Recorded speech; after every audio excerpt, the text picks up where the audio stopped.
Class 11th, Concept of Cost Part 2. In a previous video, we have discussed concept of explicit cost or implicit cost, and also discussed about the difference between the explicit cost and implicit cost. In this video, we have discussed about the selling cost and production cost, and all the terms are related to selling and production cost. So what is selling cost? Selling cost and the production cost. Selling costs are different from the production cost. Selling cost refer the expenditure incurred by the producer to promote sale of a commodity. Selling cost क्या होता है? Selling cost में हम जो अपना expenditure करते हैं, like production cost के बाद जैसे हमने क्या किया, एक्सपेंसेस किया, उसमें एडवर्टाइजमेंट किया कि हमारे प्रोडक्ट की सेल हो, तो वो हमारा एक्सपेंडिचर होगा, तो वो प्रोडक्शन कॉस्ट में ऐड कर देंगे, तो वो सेलिंग कॉस्ट आता है, राइट. से production cost refer to the expenditure incurred by a producer, right. इसमें आपके एक्सप्लिट कॉस्ट और इम्प्लिस कॉस्ट होंगे. हमने बताया था आपको टोटल कॉस्ट बराबर क्या होता है, explicit cost plus implicit cost on the input for producing a given level of output. जितने लेवल ऑफ आउटपुट में वो प्रोड्यूस कर रहा है और उसमें आपके जितनी इम्प्लिस कॉस्ट और एक्सप्लिस कॉस्ट दोनों हैं, उन दोनों को ऐड करके हमारा प्रोडक्शन कॉस्ट बनता है. तो सेलिंग कॉस्ट और प्रोडक्शन कॉस्ट में डिफरेंस क्या है? सेलिंग कॉस्ट में जो प्रोडक्शन कॉस्ट में अगर हम जो एक्सपेंडिचर जो हमने अपने प्रोडक्ट के लिए करी हुई है, लाइक एडवर्टीजमेंट एक्सपेंसेस जो करे हुए हैं, अगर उसको ऐड कर देंगे वो क्या कहलाएगी? आपकी सेलिंग कॉस्ट कहलाएगी. Normal selling cost and production cost में आपके दो ऐड होंगे, एक है एक्सप्लिट कॉस्ट और इम्प्लिसिट कॉस्ट. अब आता है आपका नेक्स्ट टॉपिक है short run cost. Short run cost क्या होता है? इसे शॉर्ट रन कॉस्ट में अगर आप देखिए तो short run is a period of time during which some factor are fixed and some are variable. मैंने आपको बताया था कि short term in previous video we have discuss about the short run production and the fix long run production. तो ऐसे ही same है यहाँ पर. शॉर्ट रन प्रोडक्शन जो शॉर्ट टाइम के लिए होते हैं उनमें क्या चेंजेस होते हैं, हमने आपको पहले बताया था प्रीवियस वीडियो में. वेरिएबल फैक्टर जो होते हैं वो चेंज होते हैं. जो फिक्स फैक्टर है they are fixed, and variable जो होते हैं अकॉर्डिंग डैट जो होते हैं वो चेंज होते रहते हैं. तो fix cost different the expenditure on a fix factor. Fix cost जो होती है वो फिक्स्ड, बिल्कुल फिक्स्ड है, वो फिक्स फैक्टर को लेकर करती है, वो फिक्स्ड है. वेरिएबल कॉस्ट जो होती है, जो वेरिएबल हम अकॉर्डिंग टू अपना प्रोडक्ट अब हम चेंज करते रहते हैं, अकॉर्डिंग टू इनपुट चेंज करते रहते हैं. जैसे लेबर है, जैसे लेबर क्या है, वेरिएबल है. अगर आपका प्रोडक्शन ज़्यादा है तो हमने लेबर को बढ़ा दिया. और फिक्स कॉस्ट क्या, मशीनरी है कि हमने मशीन ले ली है, वो फिक्स्ड है, वो चेंजेबल नहीं है, वो फिक्स रहेगी.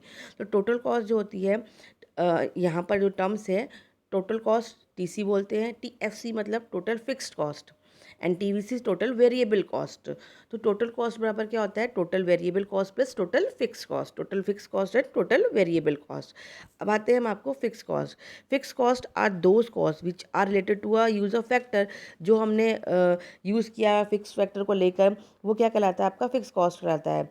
जैसे अगर मान लीजिए ये कॉस्ट जो होती है fix cost, they can not change with the change in the volume of output. Fix cost are incurred even when output is zero. Fix cost तब भी होगी जब आपकी आउटपुट क्या होगी, ज़ीरो होगी. जैसे मान लीजिए एक कारपेट कंपनी है, in a carpet manufacturing form machine installed as a fix factor. जो मशीन है वो क्या हो गया, फिक्स फैक्टर है. अब आप उसमें क्या करें, it make a 6 carpet a day and at the cost of hiring of a machine is 500 per day. वो जो हायरिंग है मशीन की वो कितनी है, 500 रुपये है. अब 500 रुपये पर डे फिक्स कॉस्ट है. अगर आप प्रोडक्ट को प्रोड्यूस करो चाहे ना करो, ज़ीरो बनाओ तो भी 500 पर डे का आपको हायर रेंट देना पड़ेगा. और अगर आप 6 बनाते हो तो भी 500 पर डे का देना पड़ेगा. That is fix cost. Fix cost में जो कंपोनेंट होते हैं वो क्या क्या होते हैं, देखिए. Expenditure on a machine and plant, ये फिक्स कॉस्ट के अंतर्गत आते हैं. लाइसेंस फ़ी फिक्स कॉस्ट में आती है. Expenditure on land and building, that is also a fix cost. Wages and salaries of permanent staff, that is also a fix cost. आपका production हो ना हो, प्रोडक्शन आपके 100 हो, ज़ीरो हो, लेकिन ये फिर भी कॉस्ट आपकी लगेगी. जैसे ग्राफ से देखिए, यहाँ पर देखिए जो टेबल है, आउटपुट ज़ीरो है लेकिन फिक्स कॉस्ट 10 है. जैसे मैंने अभी आपको एग्जांपल बताया कि कारपेट बना रहे हैं और जो मशीन लिया हायर करी है उसका पर डे का 500 रुपीज़ का रेंट है. आप उसके लिए एक कारपेट बनाइए, 2 बनाइए, 4 बनाइए, 10 बनाइए, एक दिन में 6 बनाइए, ₹500 आपका पर डे का रेंट लगेगा। अगर आप ज़ीरो बनाते तो भी ₹500 का रेंट लगेगा। That mean that is a fix cost, ठीक है। ये जो फिक्स्ड है ये फिक्स्ड है ही है, इतनी फिक्स रहेगी रहेगी। तो देखिए यहाँ पर ज़ीरो आउटपुट था 10, 1, 10, तो ये पूरा कांस्टेंट रहेगा। तो जब हम इसको प्लॉट करेंगे अपने ग्राफ में, देखिए यहाँ पर हमने बनाया नीचे, देखिए यूनिट ऑफ आउटपुट 1 2 3 4 5 6 बनाई हुई है, और इधर बनाई है टोटल फिक्स्ड कॉस्ट जो बनाई हुई है 2 4 6, ये हमने ग्राफ में हमने प्लॉट किया हुआ है। तो देखिए 1 पर भी 10 आएगी, 2 पर भी 10 आएगी, 3 पर भी 10 आएगी, 4 पर भी 10, 5 पर भी 10 एंड 6 पर भी 10। फिर हमें यहाँ पर क्या आएगी, एक स्ट्रेट लाइन मिलेगी, ये फिक्स कॉस्ट है। ये क्या है आपका टोटल फिक्स्ड कॉस्ट, ये बिल्कुल फिक्स्ड है, दैट्स वाई ये स्ट्रेट मिलेगी बिल्कुल। नेक्स्ट आती है आपकी variable cost. Variable cost are those cost which are related to use of variable factor. Variable cost वो है जो वेरिएबल फैक्टर को लेकर है। Variable refer to expenditure incurred by the producer on the use of variable factor production. Variable मैंने आपको बताया था, जैसे हम अपने लेबर को कर सकते हैं, ठीक है। तो cost of raw material, cost of, जैसे वेरिएबल में आ सकते हैं आपके cost of raw material, wages and casual worker, expense of electricity, wear and tear expenses. आप जैसे कॉस्ट ऑफ रॉ मटेरियल, अगर आपको प्रोडक्शन एक ज़ीरो का करना है तो कोई रॉ मटेरियल नहीं चाहिए, 1 का करना है तो उतने हिसाब से रॉ मटेरियल चाहिए, 2 3 4 5 6, जितनी आप आउटपुट बढ़ाओगे उतना रॉ मटेरियल चाहिए। अगर आपके पास लेबर का में प्रोडक्शन एकदम ज़्यादा आता है, जैसे मान लीजिए आपके पास पहले 500 पर डे का ही प्रोडक्शन होता था, तो उसके हिसाब से लेबर थी। अचानक आपका प्रोडक्शन बढ़ गया, डिमांड बढ़ गई, बहुत ज़्यादा प्रोडक्शन बढ़ गया, आपने क्या किया, लेबर को बढ़ा दिया। फिर नेक्स्ट डे कम हो गया तो लेबर को कम कर दिया। That is called the variable. Variable क्या होता है, चेंजेबल होता है। जब आपका ये शॉर्ट रन प्रोडक्शन में होता है, जब आपका प्रोडक्शन बढ़ता है तो हम वेरिएबल फैक्टर को चेंजेस कर देते हैं, और कम होता है तो हम वेरिएबल जो फैक्टर्स उसको हटा देते हैं। तो इसमें एक चीज़ होती है, अगर आउटपुट नहीं है तो उसका वैल्यू कितनी होगी, आपकी टोटल वेरिएबल कॉस्ट ज़ीरो होगी। भाई जब प्रोडक्शन ही नहीं है तो हम लेबर क्यों रखेंगे, हम रॉ मटेरियल का खर्चा क्यों देंगे, तो वेरिएबल ज़ीरो हो जाती है। टेबल से देखिए, यहाँ पर टेबल देखिए, टेबल में दिखा रहा है कि अगर आप ज़ीरो है तो ज़ीरो है, 1 यूनिट हो रहा है तो 10 है, और ऐसे आपका 2 आउटपुट यूनिट रहा है तो क्या हो गया, लेबर या रॉ मटेरियल बढ़ गया तो 18 आ गया। देखिए आप ये चेक करिए कि जो फिक्स था उसमें फिक्स था, यहाँ पर क्या है, यूनिट जैसे ही चेंज होती है वैसे वेरिएबल फैक्टर्स जो वेरिएबल कॉस्ट होती है वो चेंजेबल हो जाती है, ठीक है। ये देखिए वेरिएबल कॉस्ट जो है वो क्या है, आपकी चेंजेबल है।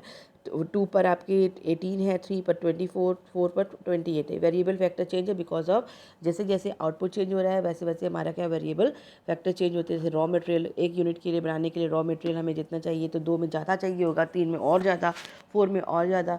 वैसे ही हमारे लेबर हैं कि अगर ज़ीरो है तो कुछ नहीं लिया। अब इसको हम ग्राफ में प्लॉट करेंगे, जैसे हमने टेबल में डिस्कस किया था, जो प्रीवियस टेबल था उसमें हमने क्या था कि ज़ीरो था। यहाँ पर देखिए लेवल आउटपुट दे रखा है 1 2 3 4 5 6, और वेरिएबल दे रखा है आपका 10 20 30 40। अब हम इसको प्लॉट करेंगे, जो प्रीवियस टेबल था उसके अकॉर्डिंग। ज़ीरो पे था कि हमारा ज़ीरो, फिर 1 पे हमारी 10 थी, हमने 10 पे प्लॉट किया। सेकंड यूनिट थी उसके लिए कितना था 18, 20 से थोड़ा सा कम, 18 पे प्लॉट किया। थर्ड पे क्या था हमारे पास 24, ये 20 और 30 के बीच में, एंड 4 पे क्या था हमारा 28, तो हमारा ये जाएगा 28। सेम लाइक दैट फिफ्थ और सिक्स में। अब देखिए फिक्स कॉस्ट में तो हमें स्ट्रेट लाइन मिली, लेकिन यहाँ पर देखिए जो हमारा total output TVC total variable cost है वो देखिए इंक्रीजिंग ऑर्डर में अपवर्ड डायरेक्शन में जा रहा है। ये क्यों जा रहा है कि हमारा आउटपुट बढ़ रहा है, हमारा आउटपुट यूनिट बढ़ते जाते हैं तो हमारा टोटल वेरिएबल कॉस्ट भी बढ़ता जाएगा। लाइक लेबर ज़्यादा लगेगी, रॉ मटेरियल ज़्यादा लगेगा, प्रोडक्ट बनाने में रॉ मटेरियल ज़्यादा लगेगा। तो ये देखिए ऊपर अपवर्ड डायरेक्शन में जा रहा है। इसका ग्राफ देखिए इस तरीके से बनता है ये graph, that is difference between the total variable cost and fixed cost. अब देखिए फिक्स कॉस्ट क्या है, जिसका स्लोपिंग होगा, जो इसका जो टीवीसी टोटल वेरिएबल टीवीसी का जो होगा वो अपवर्ड जाएगा, अपवर्ड स्लोप कर्व जाएगा। ओके, फिक्स कॉस्ट और वेरिएबल कॉस्ट में डिफरेंस क्या है, देखिए fix cost are those cost incurred on the fix factor of production, जिसमें फिक्स फैक्टर ऑफ प्रोडक्शन होते हैं। वेरिएबल कॉस्ट ऐसे होते हैं जिसमें वेरिएबल फैक्टर ऑफ प्रोडक्शन होते हैं। Fix cost do not change with the increase और decrease of output. Fix cost change नहीं होता, और वेरिएबल कॉस्ट चेंज होता है बिकॉज ऑफ दैट कि अगर लेबर बढ़ गई या आपका इनपुट बढ़ गया है और आउटपुट बढ़ गया है तो आप लेबर और रॉ मटेरियल को बढ़ा देते हो। फिक्स कॉस्ट रिमेन कांस्टेंट अगर आउटपुट ज़ीरो है, but variable cost zero when output is zero. Fix cost are incurred even before production actually start. And variable cost incurred only when production actually start.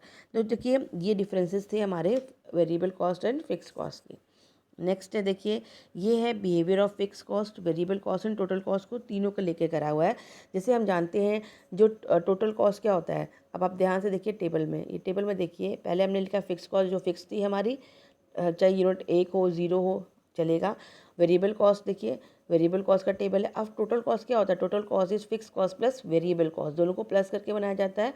तो 10 + 0 10, 10 + 10 20, 10 + 18 28, 10 + 24 34, 10 + 28 38, 10 + 32 42, 10 + 38 48। जो total cost है वो sum of a total of fixed cost and the variable cost. अब देखिए increase होगा output तो total cost भी हो गया इंक्रीजिंग होगा। आउटपुट 0 है तो भी टोटल कॉस्ट लगेगी, क्योंकि फिक्स कॉस्ट क्या आती है आपकी, लगेगी। बट वेरिएबल 0 थी तो 10 लगा। अब देखिए यहाँ पर ग्राफ देखिए, ये प्लॉटिंग, पहले टीवीसी वाला ग्राफ देखिए, टीएफसी वाला ये कांस्टेंट था, टीवीसी वाला मैंने आपको बताया कि इंक्रीजिंग था। अब आता है टोटल कॉस्ट। देखिए टोटल कॉस्ट क्या होगा, ये हमेशा ही दोनों से ऊपर जाएगा, क्योंकि इसमें हमने दोनों को ऐड किया हुआ है। तो देखिए टोटल कॉस्ट पहले 10 फिर 20 पे प्लॉट किया, 30 पे देखिए अपवर्ड डायरेक्शन, ये पूरा ऊपर जाएगा। ठीक है, तो टोटल कॉस्ट जो total unit of output are shown on, देखिए अब एक्स एक्सेस पे हो रहा है, टीएफसी हो गया आपका, टीवीसी कर दिया।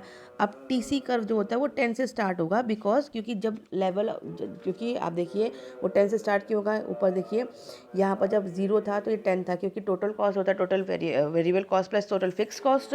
तो वेरिएबल 0 था लेकिन फिक्स कॉस्ट 10 था, तो ये टोटल कॉस्ट का क्या होगा, 10 से स्टार्ट होगा। ठीक है, तो ये टीसी और टीवीसी। अब difference है between TC and TVC is constant because TC and TVC are parallel to each other, and we know the difference between the TC and TVC is equal and TFC is a constant. Okay student, in a next video we will discuss about average cost, average fixed cost, total cost, how to solve these questions, right?